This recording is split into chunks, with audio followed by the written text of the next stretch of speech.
जैसे हम मूवी में देखते हैं कि कई बार ना कोई पावरफुल इंसान होता है, उसके खिलाफ अगर कोई सामने खड़ा होता है मान लो लॉयर, तो उसको फोन आने लग जाते हैं कि भाई केस छोड़ दे, रहने दे, मत पड़ इन चक्करों में।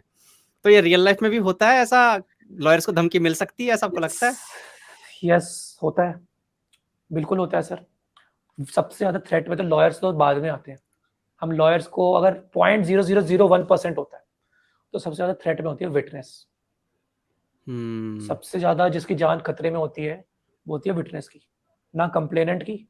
अब एक्यूज है, उसको तो आप छोड़ दो, उसकी तो कंप्लेंट हो रखी है उसके खिलाफ, वो तो जेल में है या फिर उसके खिलाफ ट्रायल चल रही है, बेल पे भी है। अब कंप्लेनेंट ने तो कंप्लेंट कर दिया, उसके बयान हो गए। अब आ गया विटनेस, कहीं मर्डर हो रहा था, आपने वो देख लिया, आपने कह दिया सर हाँ एक्स इंसान ने वाई इंसान को मारा है, आपने बयान दे दिए, एक्स इंसान तो जेल में गया। तो एक्स जो इंसान है, वो अपनी पूरी पावर, अगर यहाँ पे एक्स इंसान लेट्स अज्यूम कोई बहुत ज्यादा पावरफुल इंसान है, वो तो अपनी पूरी पावर पैसा सब कुछ लगा देगा इस विटनेस को हटाने के लिए, ताकि ये विटनेस ना आ पाए। विटनेस हॉस्टाइल हो जाती है काफी बार। तो इसीलिए विटनेस प्रोटेक्शन स्कीम आई थी, महेंद्र चावला की एक जजमेंट आई थी एपेक्स कोर्ट की, जिसमें उन्होंने विटनेस प्रोटेक्शन स्कीम 2018 को वैलिडेट किया था सुप्रीम कोर्ट ने। क्योंकि फिटनेस सबसे ज्यादा वल्नरेबल चीज है किसी भी ट्रायल में। कोर्ट में आप जाते हैं ना, आप देखो वल्नरेबल विटनेस डिपोजिशन कॉम्प्लेक्स बने होते हैं, ताकि विटनेस के अलग से बयान हो पाए। विटनेस की लाइफ सबसे ज्यादा थ्रेट में होती है, विटनेस को प्रोटेक्शन प्रोवाइड करना।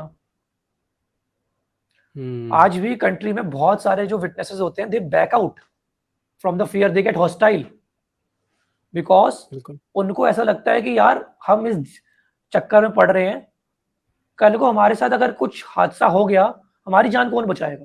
थ्रेट्स आते हैं विटनेस को, विटनेस को ल्यूक्रेटिव ऑफर्स तक दिए जाते हैं, आप हॉस्टाइल हो जाओ, आप आओ मत। काफी केसेस में तो विटनेस के मर्डर्स तक भी देखे जाते हैं, आपने देखा हो। तो witness hmm. Is the most important thing in any criminal trial. अब विटनेस के अंदर भी फिर आगे फर्दर सब क्लासिफिकेशन आ जाती है कि वो इंटरेस्टेड विटनेस है, उस विटनेस की क्रेडिबिलिटी क्या है, आप उस विटनेस की स्टेटमेंट पे क्रेडिबल, आप उस पर रिलाई कर सकते हो कि नहीं कर सकते। क्योंकि क्रिमिनल ट्रायल में जब कन्विक्शन होता है ना सर, तो किसी इंसान की लाइफ दाव पे लग जाती है, बिल्कुल। किसी इंसान की लाइफ खत्म हो जाती है। एंड क्रिमिनल जूरिस्प्रूडेंस का जो फंडामेंटल है इंडियन क्रिमिनल जूरिस्प्रूडेंस में, दैट 100 कल्प्रिट्स में गो free, but one innocent should not be punished. 100 हम्म। अपराधी चले जाएं, पर एक निर्दोष को सजा नहीं होनी चाहिए। जब कन्विक्शंस होती हैं, तो बहुत ज्यादा सोच समझ के सारे एविडेंस को इकट्ठा रख के करी जाती है। तो जो विटनेस है, उसको भी देखना पड़ता है कि ये विटनेस क्रेडिबल है, रिलायबल है कि नहीं है, ट्रस्टेबल है कि नहीं है, या फ्रेम्ड विटनेस है, या कोई उसका भाई बंधु है। अब आज मेरे साथ कोई अपराध हो जाता है, मैं अपने किसी कजन को खड़ा कर देता हूँ, वो तो मेरे बंदे हैं, मेरे साथ जिए हैं, मेरे दोस्त हैं जो रियल, वो मेरा साथ ही देंगे। आपके रवि भाई, आपके दोस्त आपका साथ ही देंगे। But hmm. इसका मतलब ये भी नहीं है कि if they are with me then they are always interested witness. That doesn't mean their witness can also be tried, also be admitted, their evidence. It depends on facts and circumstance of each case. It's vary from each another case. तो इसलिए मैं witness की जो life होती है किसी भी criminal trial में, स्पेशली जहां मर्डर्स होते हैं या हाई प्रोफाइल मामले होते हैं, वहां बहुत खतरे में होती है। हम्म। आपको याद है एक मूवी आई थी, अब पता नहीं वो कितनी रियलिटी के साथ उन्होंने मतलब उसको कितनी रियलिटी से मैच करती है। बाबा पे थी, एक बाबा पे ना केस चला था, तो उसके ना 3-4 गवाह थे, और वो चारों गवाह ना खत्म कर दिए गए। अब सुनो, क्या ऐसा होता है कि अगर मान लो एक्यूज्ड है और उस एक्यूज्ड के खिलाफ कुछ 4-5 लोग गवाही देने वाले थे और वो एकदम से मर जाते हैं, सिर्फ एक्यूज मरते हैं, तो क्या कोर्ट को ये समझ आता है कुछ कि यार ये कुछ गड़बड़ चल रही है, इस इंसान के सारे गवाह मर गए, तो क्या इसका मतलब ये एक्यूज जो है ये दोषी है ही, इसी कारण विटनेस मारे जा रहे हैं? आपको ऐसा लगता है कि कोर्ट सोचता होगा इस बारे में ऐसा? सर बिल्कुल एक इन्फ्लुएंस ड्रॉ होता ही है। अब एक हम्म। बात बताओ, यहाँ पे आपने कहा कि मर गए, अब मरने के ऊपर एक ये बड़ा ना वाइड क्वेश्चन है मर गए, मैं इसको थोड़ा सिंप्लीफाई करता हूँ। मरे कैसे हैं? नेचुरल डेथ मरे हैं, क्योंकि एक इंसान है जिसका विटनेस 80 साल का है, वो नेचुरली भी डेथ हो सकती है उसकी, यहाँ पे एक चीज है। अब दूसरा है कि विटनेस को गोली से मार दिया गया। अब विटनेस को गोली से मार दिया गया, तो प्राइमा फेसिस दिखा रहे कि आप विटनेस उड़वा रहे हो, तो जो एक मर्डर का चार्ज तो और बनेगा। जिसको गोली से मारा गया विटनेस को, एक नया केस और चालू हो जाएगा इन्वेस्टिगेशन का। तो ये सब चीजें केस को खराब ज्यादा करती है।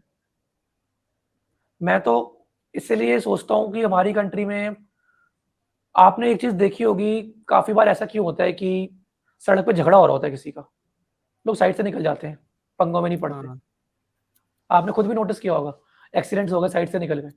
ऐसा नहीं है people don't want to help, लोग सोचते छोड़ यार, अपने को क्या मतलब है, पता नहीं क्या चल रहा हो क्या ना चल रहा हो, कल को इनका समझौता हो गया, फिर कोर्ट कचहरी में हम पढ़ते रहेंगे, हमारे को समन आते रहेंगे। लोग अपनी लाइफ प्रोटेक्ट कर रहे होते हैं, क्योंकि विटनेस सबसे ज्यादा थ्रेट में होता है। बहुत थ्रेट्स आते हैं सर, सिर्फ बोलना कि कोर्ट में बयान देना है, एंड जिस इंसान पे थ्रेट आया हुआ है कि तू बयान दे, को ठोक देंगे गोली से, उसकी मेंटल सिचुएशन समझो सर। उसने बयान दे दिया, उसकी लाइफ वहां पे खत्म नहीं हुई ना, जो कल्प्रिट है वो अंदर चला गया, कन्विक्शन हो गया। यार जो अंदर है उसको तो पता है मेरी लाइफ इंप्रिजनमेंट है, मेरी पूरी जिंदगी यही है, उस वक्त गैंगस्टर है वो, उसका बाहर गैंग ऑपरेट चल रहा है, हाइपोथेटिकल सिनेरियो समझा रहा हूँ। विटनेस को 20 साल बाद, 5 साल बाद, 6 साल बाद कभी भी अटैक करा दे, वो कोर्ट में बयान देके विटनेस, उसका चैप्टर वहां पे क्लोज नहीं हुआ सर, उसकी पूरी लाइफ एक थ्रेट में चल रही होती है, कांस्टेंट थ्रेट में होती है कि कभी भी मेरे साथ वो रिवेंज पे आ सकते हैं, वेंजेस कंप्लीट करे जा सकते हैं। इसीलिए विटनेस बहुत ज्यादा वल्नरेबल है, लोग इसीलिए भागते हैं, भैया हमारा कोई मतलब नहीं है, हम हाथ जोड़ते हैं, आप अपना आपस में समझा देना, हमें नहीं पढ़ना आपके चक्करों में। ऐसा नहीं है that people don't want justice, it's like people don't save themselves, their family first, everyone will do that, मैं भी होऊंगा, आप भी होगा, आप भी करोगे, दैट्स द थिंग। तो कोर्ट सिक्योरिटी नहीं दे सकता, जैसे मान लो 2 पुलिस वाले लगा दिए कुछ समय के लिए उनके घर बिल्कुल के होता है, बाहर उनकी मिलती है। सेफ्टी के लिए? 2018 की witness compulsory witness protection scheme में है सिक्योरिटी वगैरह प्रोवाइड करने का प्रोविजंस है। इसका खर्चा कौन उठाता है? गवर्नमेंट, सरकारी पैसे पे जाता है ओके। सर। क्योंकि एक मैं आपको और चीज बताता हूँ यहाँ पे, आपने बड़ा अच्छा क्वेश्चन पूछा। कोई भी क्राइम कमिट होता है, कोई क्राइम कमिट हुआ, पुलिस को रिपोर्ट करी, जो ऑफेंसेस होते हैं it is versus state, state versus X Y Z person, state versus X Y Z होते हैं, स्टेट केस करती है, क्योंकि a crime committed is committed against state. जो थ्योरेटिकल ज्यूरिस्प्रूडेंस है वो ये कहता है कि जो क्राइम हुआ है वो एक इंसान के साथ नहीं हुआ, इंसान के साथ तो हुआ ही हुआ है, कंप्लेनेंट है वो, परंतु it's more of against the state. State की जिम्मेदारी है हमेशा नागरिक को सुरक्षा देना, आपको मेरे को प्रोटेक्ट करना स्टेट की जिम्मेदारी है। तो अगर आपके यहाँ मेरे साथ कोई अपराध हो जाता है तो स्टेट करेगी। अब स्टेट को बैलेंसिंग रोल करना पड़ता है, विक्टिम प्रोटेक्शन स्कीम, विक्टिम के राइट्स भी देखने हैं, एक्यूज के राइट्स भी देखने हैं, फॉल्स केस तो नहीं हो रहा, किसी को आपने झूठी कंप्लेंट तो नहीं कर दी, आपने उसको फंसा दिया हो, आप वेंजेस में आ गए हो। तो state has to be a balancing rights. Article 21 right to life of the victim and right to life and personal liberty of the accused should be protected.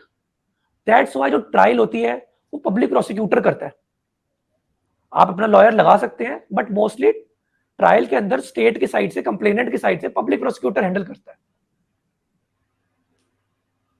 And accused अगर देखो, एक्यूज तो कोई भी lawyer अपने budget के हिसाब से afford कर सकता है, if he can afford a very top shot lawyer he will afford that, but there are some kind of accused जिनके पास बिल्कुल गरीब लोग हैं, पैसे नहीं है लॉयर अफोर्ड करने के लिए भी।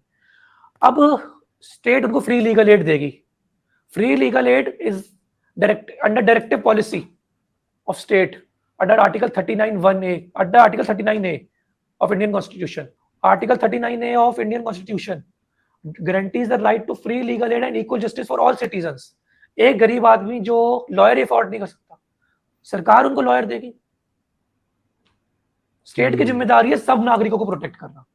We are the citizens of the state, state has the right to protect all of us, even the victim, even the accused, even the witness. That's called justice. We are moving toward justice. हमारा criminal justice administration जो system है वो सबको protect करता है, victim को भी, आपके एक्यूज्ड को भी,